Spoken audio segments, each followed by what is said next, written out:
ini kita sehat walafiat. Tidak terasa sebentar lagi kita akan berganti tahun dari 1444 Hijriah menuju tahun baru 1445 Hijriah. Memang pergantian tahun Hijriah ini tidak terlalu banyak diketahui wong. Bahkan kita muslim sendiri kadang tidak tahu kalau sudah berganti tahun. Beda dengan tahun Masehi. Kalau pergantian tahun Masehi sedunia ini tahu galau. Bahkan belum pergantiannya kita lah nyiap ke jagung bakar, lah nyiap ke ubi, lah nyiap ke kemplang, nak dibakar. Ngapa? Karena nak pergantian tahun dari 2023 ke 2024. Tapi kalau pergantian tahun Hijriah banyak yang tidak tahu. Bahkan mungkin anak cucu kita tidak hafal kalender Hijriah itu, Pak. Kalau Masehi yakin aku Januari nerocos tu sampai Desember, Januari, Februari, Maret, April sampai Desember. Tapi kalau disuruh Muharram, Safar, Rabiul Awal, banyak anak cucu kita ni tidak hafal. Ini bukan anak cucu baik, teko yai je dak hafal juga banyak. Ya teko yai je banyak dak hafal pula, bukan anak cucunya baik kadang-kadang. Karena kita ini sudah terbiasa dengan kalender Masehi ini. Padahal itu jelas Pak, bukan punya kita. Kalender itu Januari, Februari, Maret, April itu bukan punya kita. Punya kita tu ini nah Muharram, Safar, Rabiul Awal, Rabiul Akhir, Jumadil Awal, Jumadil Akhir, Rajab, Zulqa'dah, Zulhijjah, Muharram. Ini kan Zulhijjah sekarang ni Pak, haji kita ni. Maka sudah Zulhijjah ini Muharram, balik ke awal bulan lagi, awal tahun. Maka kita ini sudah berganti tahun sebentar lagi. Ini kalau tidak salah Selasa malam Rabu itu sudah 1445 Hijriah. Sudah berganti tahun.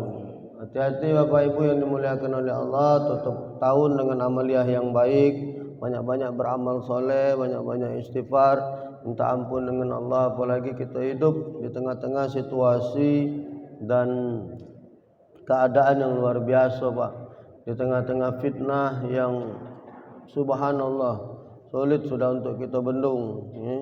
Banyak kejadian-kejadian aneh yang tidak ada di otak kita selama ini Pak. Banyak kejadian-kejadian aneh yang tidak terpikir dengan kita terjadi di tahun sekarang ini. Ini na'udzubillah summa na'udzubillah. Banyak-banyak mendekatkan diri kepada Allah Subhanahu wa taala, minta ampun dengan Allah. Sekarang ini fitnah dengan Islam ini sudah luar biasa. Mungkin yang baru-baru ini ada 2 pesantren viral di di Indonesia ini. Seluruh pesantren kena. Bahkan ada framing, ada bendel, ada pengecapan bahwa pesantren tidak benar. Mulai keluar omongan, tidak usah masukkan anak ke pesantren. Mulai keluar omongan, hati-hati dengan pesantren. Mulai ini Pak, di framing sekarang ini. Apa dia pula framing tidak? Bahasa kita ni apa dia namanya? Dicap, distempel. Padahal pesantren yang bermasalah sikok 2 Pak. Di Indonesia ini ada ratusan ribu pesantren. Tempat saya dulu Pak di Jawa Timur, ini tempat aku mondok dulu. Di Kabupaten Ponorogo namanya, itu sudah terdapat hampir 1000 pondok pesantren. Kok kabupaten? Jadi Indonesia ini terdiri dari ratusan ribu. Lah barang ratusan ribu Pak, kalau yang bermasalah 2, jangan dipukul rata yang lain nih. Jangan dihajar pesantrennya, dihabiskan bab pesantrennya. Ngapo? Inilah kehendak orang-orang yang memusuhi Islam ini. Dia pengen jauhkan anak-anak kita dari pendidikan pesantren, karena dia tahu yang bisa membumi hanguskan mereka itu orang-orang pesantren. Ingat kamu dulu Belanda yang ngusirnya dari Indonesia ini, wong pesantren Pak, dengan resolusi jihadnya. Kayak Haji Hasyim Asy'ari, ya kan? Orang pesantren itu. Walaupun kita ni memang merdeka Pak sudah. Belanda katik lagi, tapi nangko Belanda masih. Inggris katik lagi, kunci Inggris masih. Jepang lah berlari, sendalnya masih kamu pakai, sendal Jepang. Itu orang pesantren kalau Pak. Tahun 65 PKI masuk. Siapa yang numpas PKI Pak? Wong pesantren. Jawa Timur sana Pak pimpinan pondok pesantren Gontor. Ini tempat kami mondok di situ Pak, ada sikok sungai di situ tempat pembantaian PKI itu Pak. Wong pesantren kalau itu mereka tahu. Maka mereka ingin rusak otak kita ini supaya kita ini menjauhi pesantren. Kita ini tidak sadar. Di framing Pak. Oh ini pesantren tidak benar, ini pesantren tidak benar. Nah ini yang lebih parah lagi, ada parah Pak. Ada pesantren lah sudah jelas tidak benar, dibela wong pulau. Pesantren itulah jelas-jelas nganar Pak, ajarannya tidak benar, dibela wong. Aku tuh sampai galak merenung di rumah nih, apa aku nih yang buyan, apa wong nila kelewat pinter. Bingung gitu kan. Ini hati-hati Pak. Yang kedua yang terjadi sekarang ini, ada sekelompok orang yang ingin menjauhkan umat ini dengan politik Pak. Tengoklah kamu di grup-grup WhatsApp, di grup-grup apa, jangan bawa politik di grup ini, jangan bawa ini, jangan bawa ini. Ngapo? Itulah kehendak mereka. Mereka akan pisahkan umat ini dengan politik. Kenapa? Kita tidak sadar Pak bahwa seluruh kebijakan ini, terutama di negeri yang kita cinta ini, kebijakannya adalah kebijakan politik. Ketika tempat-tempat itu diisi oleh orang-orang yang baik dan benar, maka dia akan menghasilkan keputusan yang baik dan benar. Tapi ketika tempat itu diisi oleh orang-orang yang tidak baik dan tidak benar, subhanallah Pak, mereka akan menghasilkan keputusan yang tidak benar.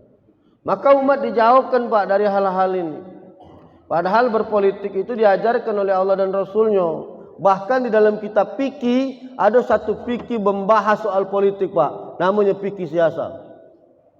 Pelajaran politik itu ada di dalam ilmu agama ini Pak. Diajarkan biar umat ini tidak salah dalam melangkah. Bagaimana cara memilih pemimpin mana yang patut dipilih, pemimpin. Ada itu. Dan itu tidak dibolehkan diajarkan di masjid. Kapan ngomong dikit? Oh, usah ngomong politik Ustaz. Tidak usah ngomong politik Ustaz. Ngomong politik boleh. Yang tidak boleh itu berpolitik. Bapak Ibu, pilih inilah bagus ini. Nah, itu tidak boleh. Tapi kalau ngajari umat cara memilih pemimpin yang baik, mengajari umat kriteria pemimpin yang baik, wajib. Wajib Bapak Ibu, biar kita tahu. Jangan gara-gara jilbab buruk Bapak Ibu masuk neraka. Ya, dengar lagi banyak yang bagi jilbab cak serbet baju itu cak serbet lap tangan itu Ibu pilih, kan udah kata ilmu tadi, selesai. Nah maka 1445 Hijriah yang akan datang ini, saya minta jamaah di sini harus pinter Pak, harus cerdas otaknya, harus menjadi orang-orang yang mampu berpikir dengan jernih. Tidak usah berpikir tentang kita, berpikir tentang anak cucu kita. Nah ini yang harus benar-benar dipahami oleh Bapak Ibu para jamaah. Maka orang bijak mengatakan, aqallun nas man tarakad dunya qabla an tatrukahu wa annara qabrahu qabla yaskunahu wa arada rabbahu qabla an lakitahu. Maka dikatakan bahwa aqallun nas, manusia yang akalnya cerdas. Manusia yang akalnya cerdas itu man tarakad dunya qabla an tatrukahu. Dia sanggup tinggal ke dunia ini sebelum dunia ini meninggalkan dia. Dia sanggup meninggalkan dunia ini sebelum dunia ini meninggal ke dia Pak. Berbeda dengan kita. Kalau kita ini ngerasa lemak sudah duduk di dunia ini, tidak galak meninggalkannya lagi Pak. Ini yang terjadi di Indonesia nih Pak. Terserahlah kau nak ngapo, yang penting aku lemak. Lajulah kamu nak ngapo, yang penting aku aman. Inilah yang sekarang ini jadi masalah ini Pak. Yang jadi masalah di negeri kita ini itu masalahnya sekarang ini. Kalau bahasa kita ini, wong nila narik, lah berejo dewek-dewek. Nah kalau bahasa Palembang itu matilah kau, serahlah, yang penting aku aman. Inilah yang jadi masalah sekarang Pak. Padahal orang yang cerdas itu, aqallun nas man tarakad dunya qabla an tatrukahu. Dia sanggup meninggal ke dunia ini sebelum dunia ini meninggal ke dia. Siapa yang ngajar ke kita? Hujatul Islam Al-Imam Ghazali Pak.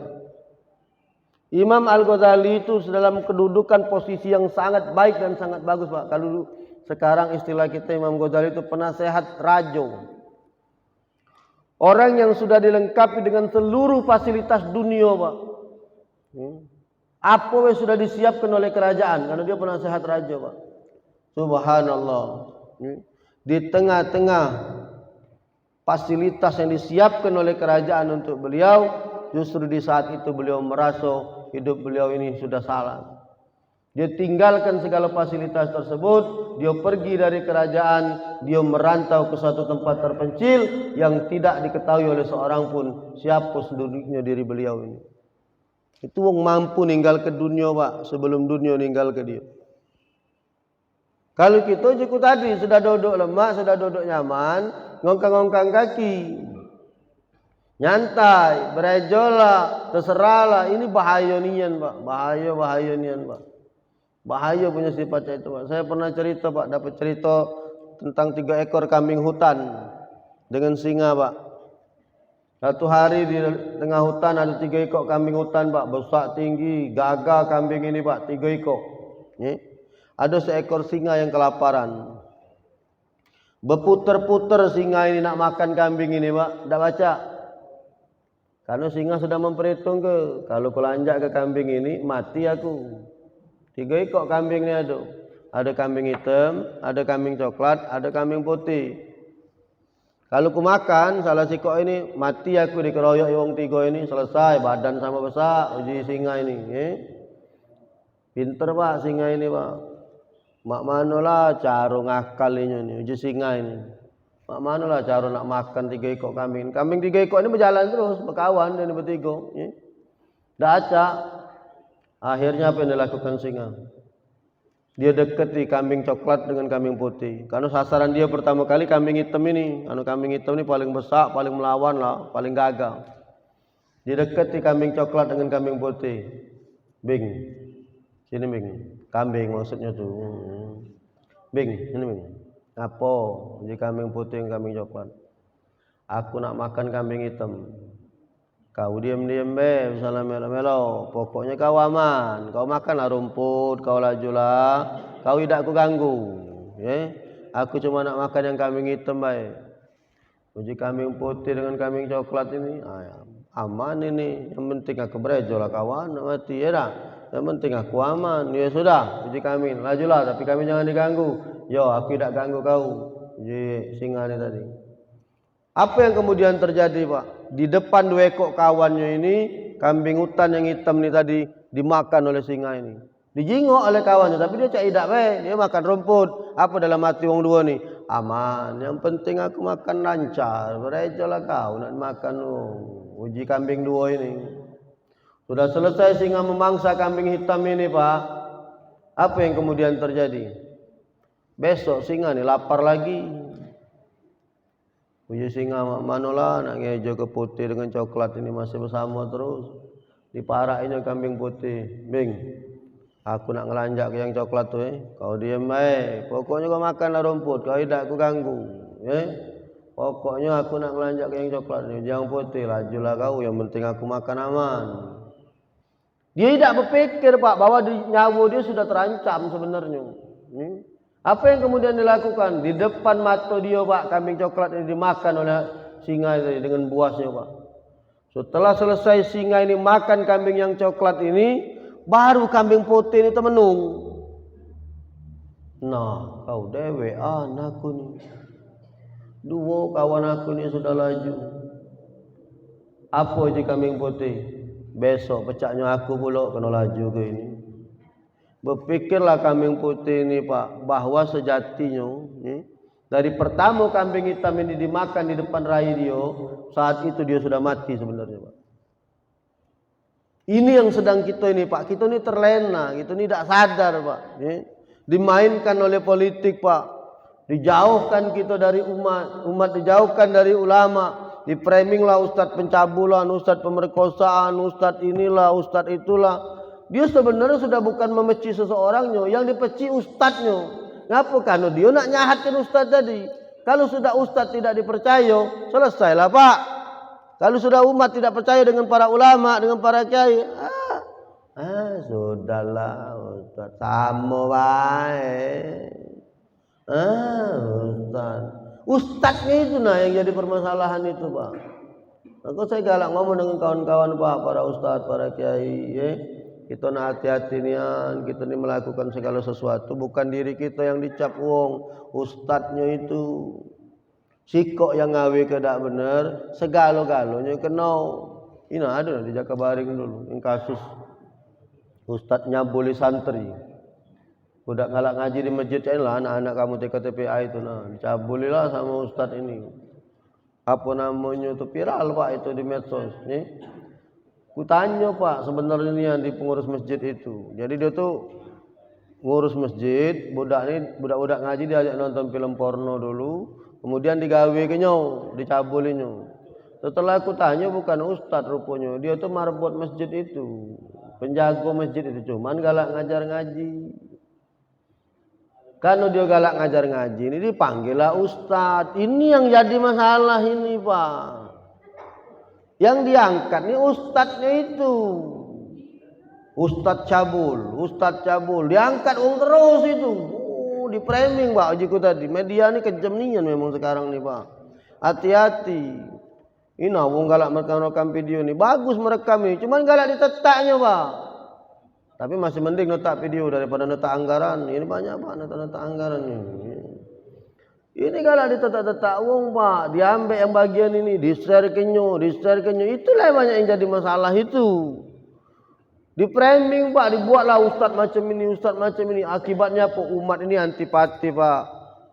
Ustadz, udahlah sama baik. Bahaya nian Pak, itu bahaya nian.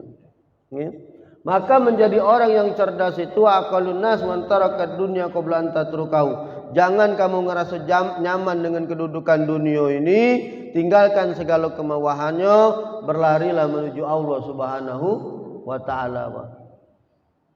Jangan tenang, nyantai, aman, tapi herat kita kemudian merugi. Maka orang yang cerdas itu man taraka dunya qabla an tatrukahu. Dia tinggalkan dunia ini sebelum dunia meninggalkan dia. Yang kedua, orang yang cerdas itu annara qabrahu qabla yaskunahu. Wong yang cerdas itu, wong yang pinter itu bukan yang IQ-nya 9, bukan yang gelarnya profesor, bukan Pak. Ternyata orang yang cerdas itu adalah orang yang mampu nerangi dia punya kubur sebelum dia nempatinya. Kamu nah, pilihlah bapak nak di mana? Talang Petik, Kebun Bunga, Puncak Kuning, Kamboja, Kandang Kawat. Pilihlah. Ada ini Pak perumahan-perumahan kita nih.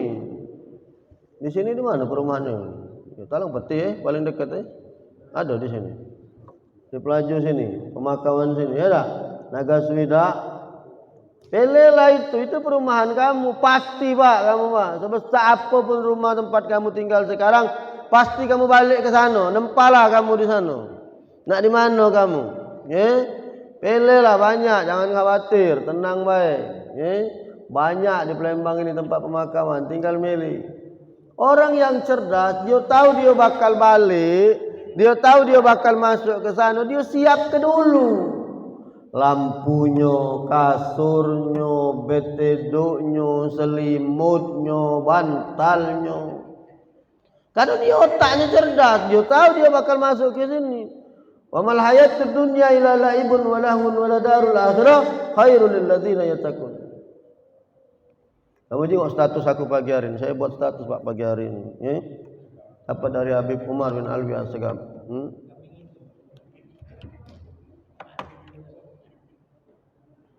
Apa bunyi statusnya Pak? Saya dapat subuh-subuh ini Pak pelajaran.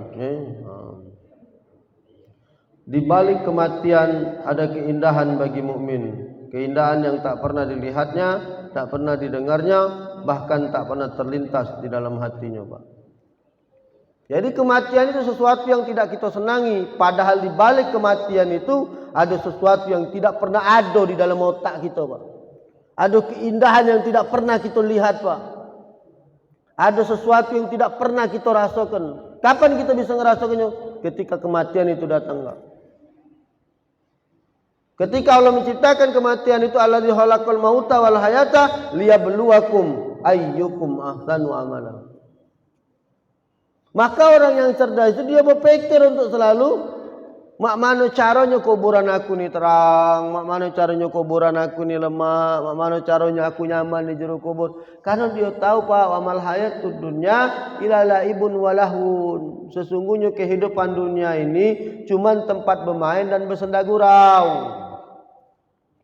Dunia ini cuma tempat penestan Pak. Namanya penestan Pak, tidak lama tidak. Namanya bermain Pak, sejam 2 jam. Maka ukuran dunia ini kalau sebenarnya kana miqdaruhu alfasanati mimma ta'udun. Ukuran dunia ini Pak, kalau kita nak diukur dengan akhirat, paling banter sejam setengah. Kita hidup nih Pak, ukuran akhirat paling banter sejam setengah. Dari mana Ustaz? Dari surat Sajadah tadi, kana miqdaru alfasanati mimma ta'udun. 1 berbanding 1000. 1 hari di akhirat itu sama dengan 1000 tahun di dunia. 1 hari Bu di akhirat sama dengan 1000 tahun di dunia. Maka saya mesti ke bapak ini tak kata yang umur 1000 tahun Pak. Mana ada? Siapa paling tua di sini? 80 ada 80 Pak. Ada yang 80. Katik 70 ada 70 ini kejingoan rainya ada dengan James Bond ini ada sudah. 70 lah Pak. Ya 80 masih hidup. Saro sudah Pak.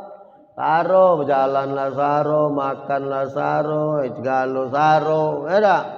Anggaplah 100 tahun lah Pak umur kamu, ya, mati. Nak dibanding ke akhirat 1000 tahun, ya. 1000 berbanding 1 berarti Pak kurang lebih 1,5 jam hidup kita di dunia ini. Kalau nak dibandingkan dengan akhirat. Maka orang yang cerdas itu dia di dunia ini biasa-biasa baik Pak. Tidak ada mati-matian, pala jadi kaki-kaki jadi kepala, segala gawe digalakan, ditipu wong, mudi ke wong, ini segala dia gawekan. Ya? Orang yang cerdas dia paham bahwa tempat dia sebenarnya itu bukan dunia. Dunia ini bukan kampung gitu Pak. Dunia ini bukan kampung gitu. Jangan habis-habisan di dunia. Ini di dunia bukan main Pak, buat rumah megah-megah, beli mobil bagus-bagus. Untuk akhirat tidak disiapkan. Kalau Pak Haji Alim tak usah ngomong gitu Pak. Dia tempat di akhirat sudah dia siapkan, di dunia dia mewah, itu luar biasa. Di dunia dia bermewah, tapi sedekahnya juga mewah. Bukan pecah kita, sedekahnya hidupnya mewah, sedekahnya kera. Rumah mewah, mobil mewah. Kapan mau masjid datang minta sumbangan maulid 2000, apa dia lah.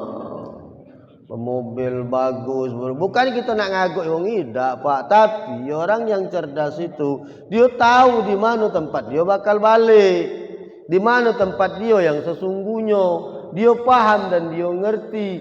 Maka bagi orang yang cerdas dia siapkan kuburannya Pak, dia banyak beramal soleh, dia banyak bersedekah Pak.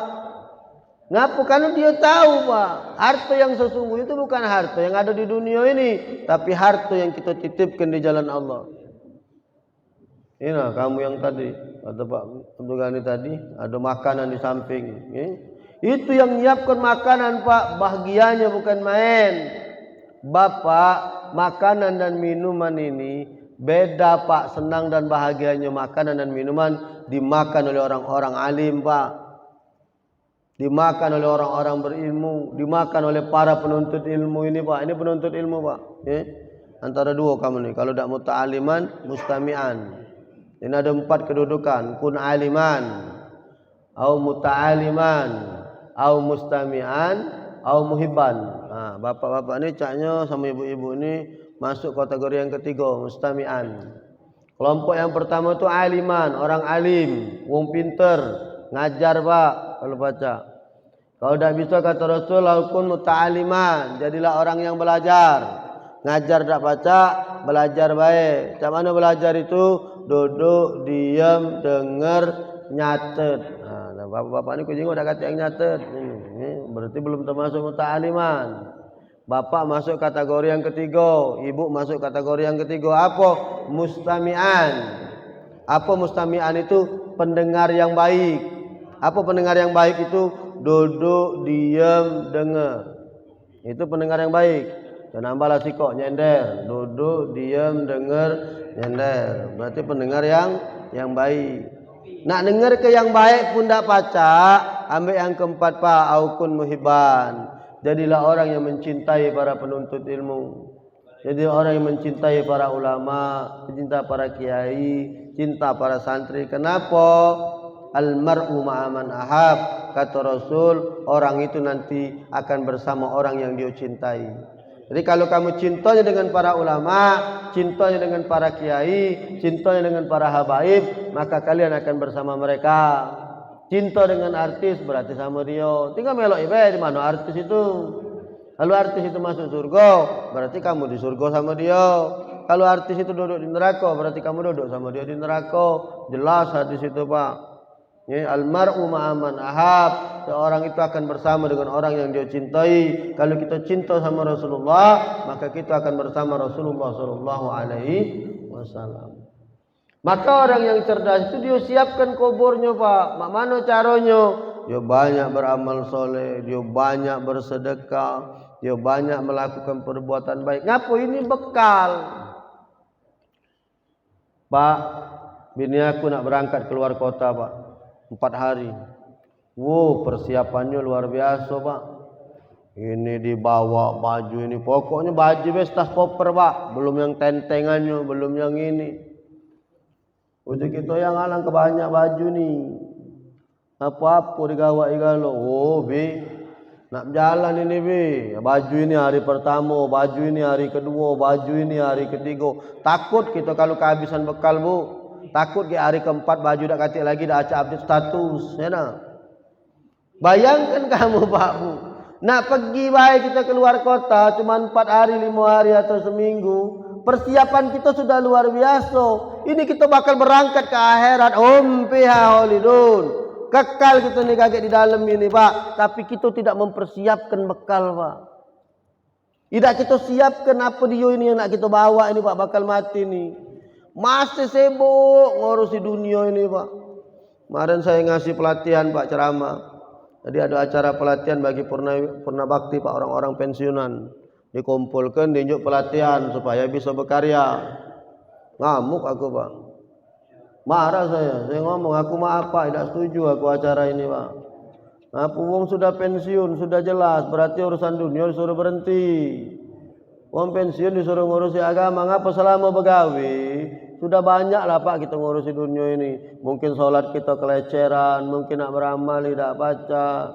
Bapak kalau begawi mana baca, duduk di masjid ini sampai subuh, meloi waktu suruh dengar ceramah. Bapak kalau masih begawi tidak baca dari maghrib sampai kisah nak beritikaf di masjid. Kalau sudah pensiun aman, pensiun pak begawi, tak duit dinjuk. Pensiun kan? Begawi, tak duit dinjuk. Apa maksudnya? Duduklah di masjid. Dari maghrib sampai kisah, bapak solat sunat awabin 6 rakaat. Itu kata Imam Ibnu Majah pak, ngampunkan dosa selama 12 tahun. Kata Rasulullah dalam hadis Imam Ibnu Majah, solat sunat awabin antara maghrib ke isya itu ngampunkan dosa 12 tahun. Duduk di masjid dari habis subuh macam ini pak, kita ngaji sampai dengan waktu suruh pak. Kamu solat sunat 2 rakaat isyraq namanya. Itu pahalanya pak sama seperti berhaji denganku, tamma. Sempurna. Kalau masih begawi tak baca pak ngawikan ini pak.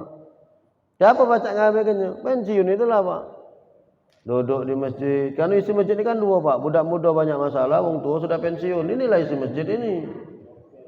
Duduklah kita di sini pak. Jangan nak tersinggung itu yang marah. Memang iya ni aneh itulah isinya. Akulah keliling soalnya. 23 tahun aku ni sudah ceramah pak. Umur aku ni 45 bu. Umur 45 pak. Lama lah aku berceramah dari umur aku ni. Bayangkanlah menit tetap 22 tahun pak aku ni sekolah. 23 tahun aku berceramah pak. Umur aku 45 bu. Tahun 98 saya tamat dari pesantren. Tahun 2000 saya mulai megang mic ini pak, keliling. Mulai ceramah tahun 2000 saya. Bulan Juli pak. Saya ceramah pertama kali tentang kematian. Ada tetangga belakang rumahku mati, bapaknya. Dia ngundang aku ceramah. Itu pertama kali ni aku ceramah. Masih ingat aku pak, sampai sekarang ini. Woi gemeter pak, megang mic pertama kali. Gemeternya bukan tak gemeter. Ngimam ni, cak ustaz ni ngimam. Jangan kamu kira lemak pak. Kalau kita tak biasa ngimam ini, oh pak. Buyar kalau hafalan kamu, salahnya maca ayat panjang-panjang, maca ina atau ina, jadi bikin muter-muter kamu. Jangan main banyak pak, wong imam tu. Qul ya ayyuhal kafirun na'budu ma ta'budu wa la antum a'biduna ma a'bud wa la ana a'budu ma abattum wa la antum a'biduna ma a'bud wa la ana a'budu ma abad. Tak ketemu ujungnya pak. Wa la antum a'biduna ma a'bud wa la ana a'budu ma abattum. Akhirnya makmum bingung pak. Diteriak kok lakum dinukum waladdallin. Nah, ulang lagi. Hati-hati pak, jangan main-main, jangan kamu kira imam tu lemah. Kalau bukan gawe gitu pak, berat pak itu, berat pak, bukan main pak, saro itu.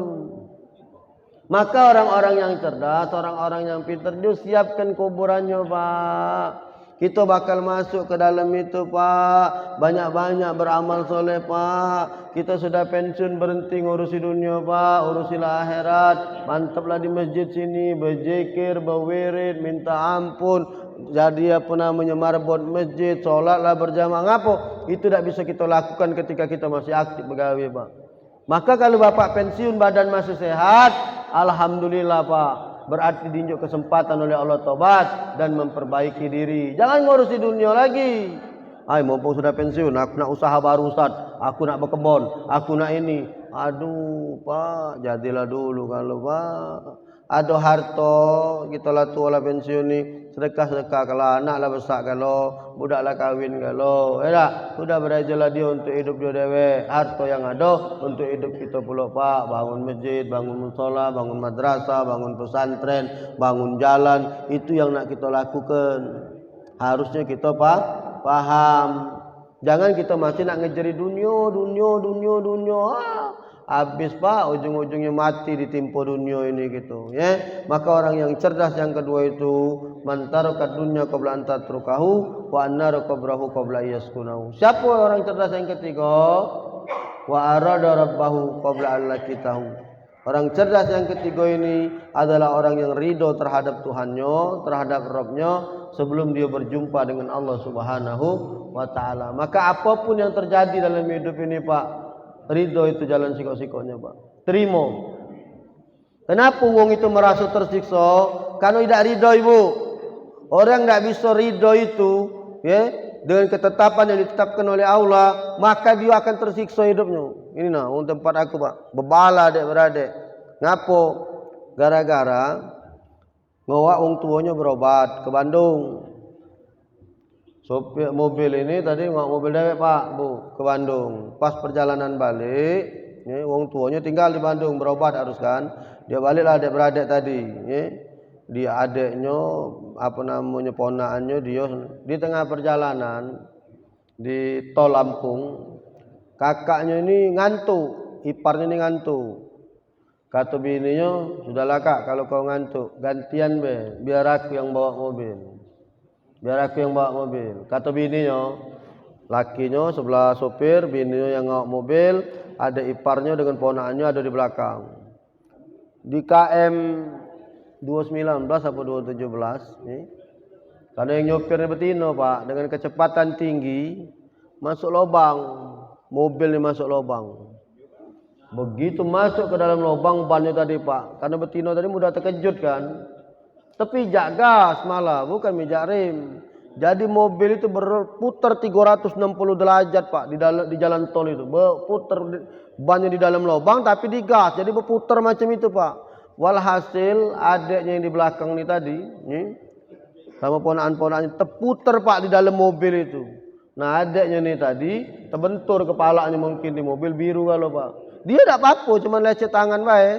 Lakinya yang teduk di sebelah sopir tidak apa-apa. Ponakannya cuma luka-luka baik. Adiknya mati. Biru kalau badannya. Balik ke Palembang pak. Wah ribut saling salah. Gara-gara kau coba kau. Kalau kau ini. Saya disuruh ceramah pak di hari ketiga. Saya sampaikan pak, bahwa segala sesuatu itu sudah ada catatannya di Lauhul Mahfuz. Sudah ada catatannya di Lauhul Mahfuz. Sudah disiapkan. Nah, ini pak budak yang meninggal dunia ini tetangga aku ini pak. Jangan keluar kota, jangan kena ke Bandung nak ke mana pak. Keluar rumah lagi jarang. Sangkingnya budak ini tunaknya dalam rumah, Pak. Sekali keluar cuma sekedar nak meninggal di tol. Ngapo? Memang sudah dicatatkan oleh Allah dia bakal meninggal dunia di tol itu. Ngapo kemarin belum mati Ustaz? Tol belum jadi. Tol itu belum ada waktu itu. Maka sudah tol jadi dibangun. Ini ditakdirkan dia bakal di situ, dia bakal meninggal dunia. Maka wong yang paling senang itu hidup yang mampu nerima takdir. Oh, sudah ditakdirkan ya adik aku ini bakal meninggal dunia di tol ini. Sudah, tenang. Tak katik lagi nyalakan sana, tak katik lagi nyalakan sini. Sama dengan Bapak Ibu, kalau ada terjadi sesuatu dalam hidup kita, yakini bahwa itu takdir dari Allah Subhanahu wa taala, terima dengan senang hati, jalani, maka kalian akan senang nanti ketika ketemu dengan Allah Subhanahu wa taala. Maka orang yang cerdas itu wa arada rabbahu qabla an lakitahu. Dia senang, dia terima qada dan qadar takdir yang sudah ditetapkan oleh Allah kepada dirinya sebelum dia nanti ketemu dengan Allah Subhanahu wa taala. Baik, terima kasih atas segala perhatian. Mohon maaf atas segala kekurangan. Masih 6 menit sebelum waktu syuruk atau sebelum matahari terbit. Kalau ada yang nak bertanya silahkan.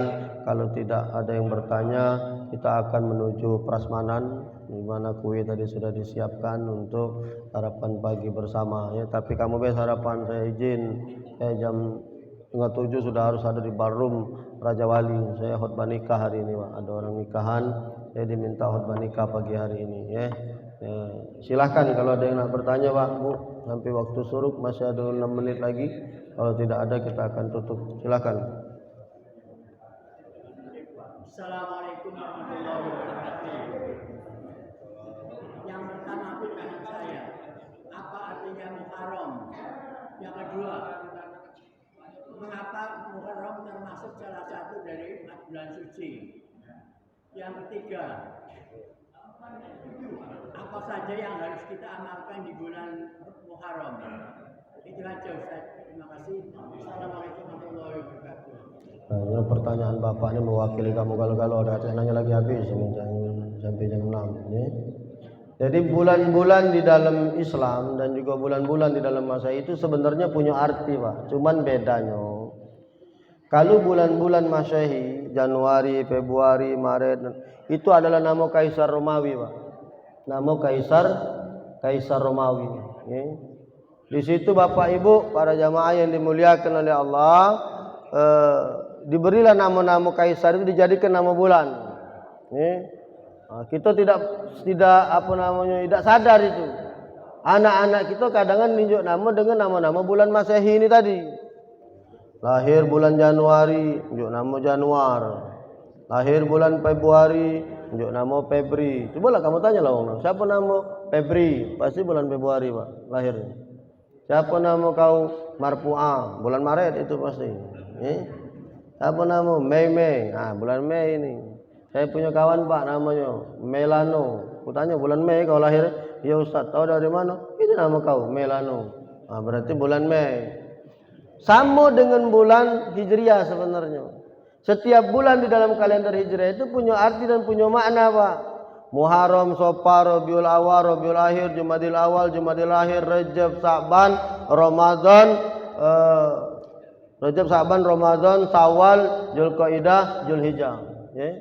Setiap bulan ini punya makna. Muharram, di mana bulan itu diharamkan untuk melaksanakan peperangan. Ramadan misalnya, itu artinya panas, Pak. Diambil dari kalimat Romdo. Romdo itu artinya panas. Maka jangan heran kalau bulan puasa itu kita panas.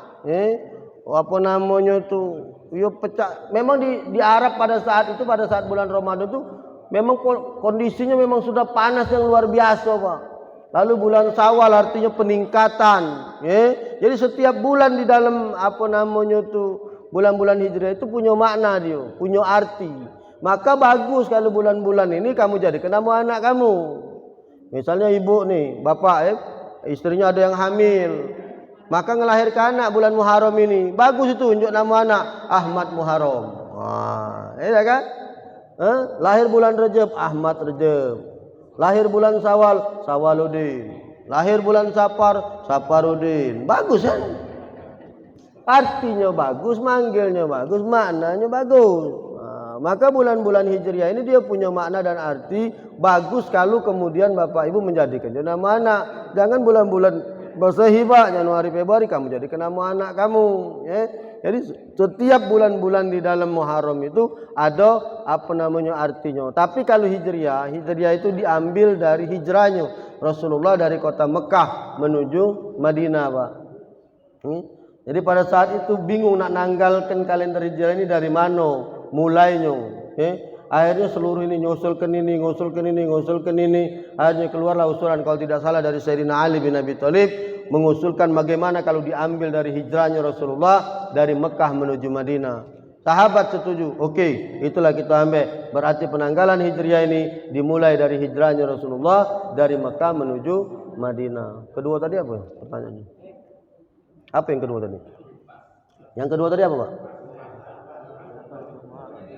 Amalan apa yang diutamakan di bulan Ramadan? Hah? Amalan apa yang diutamakan di bulan Ramadan? Oh, keutamaan di bulan Muharram. Bulan Muharram ini Bapak banyak kejadian-kejadian yang luar biasa. Salah satunya bertemunya Nabi Allah Adam dan Siti Hawa, ya, setelah dipisahkan sekian ribu tahun, itu ketemunya bulan Muharram. Selamatnya Nabi Allah Ibrahim dari bakaran Raja Namrud, itu bulan Muharram. Ya. Keluarnya Nabi Yunus dari perut iwak hiu, bulan Muharram. Jadi bulan Muharram ini bulan di mana banyak peristiwa-peristiwa keajaiban yang luar biasa. Maka amalia apa yang paling bagus kita lakukan selama bulan Muharram ini? Perbanyak taqarrub ilallah, mendekatkan diri dengan Allah. Ada satu amalan yang diajarkan oleh Abuya Muhammad bin Alawi Al-Maliki. Setiap tanggal 1 Muharram, Abuya Sayyid Muhammad bin Alawi Al-Maliki selalu memberi makan memilih minum santri-santrinya dengan minuman susu putih Pak. Jadi tanggal 1 Muharram kage, Bapak beli susu putih. Saya setiap tahun Bu, anak aku, bini aku kumpul kalau Pak, ya sama-sama santri kumpul di rumah saya sama-sama Pak. Tanggal 1 saya beli susu putih Pak, susu biasa Pak ya, susu minum biasa itu. Minum, namanya tapak ulan Pak. Diajarkan oleh Abuya Maliki. Apa maksudnya tapak ulan?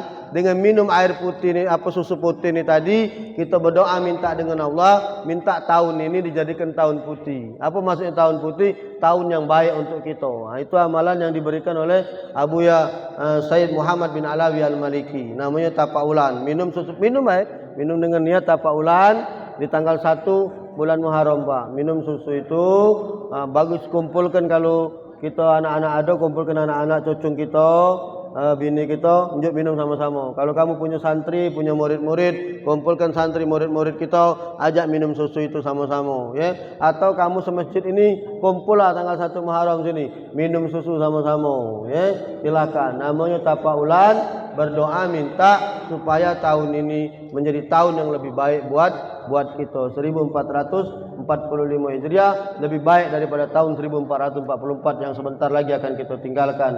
Kita berdoa kepada Allah mudah-mudahan 1445 Hijriah apa-apa yang belum terkabul dari hajat kita mudah-mudahan dikabulkan di tahun 1445 Hijriah. Amin ya rabbal alamin. Allahumma inna na'udzubika min ilmin la yanfa' wa qalbin la yas'a wa amalin la yurfa' wa du'ain la yasma'. Subhanakallahumma wa bihamdika asyhadu an la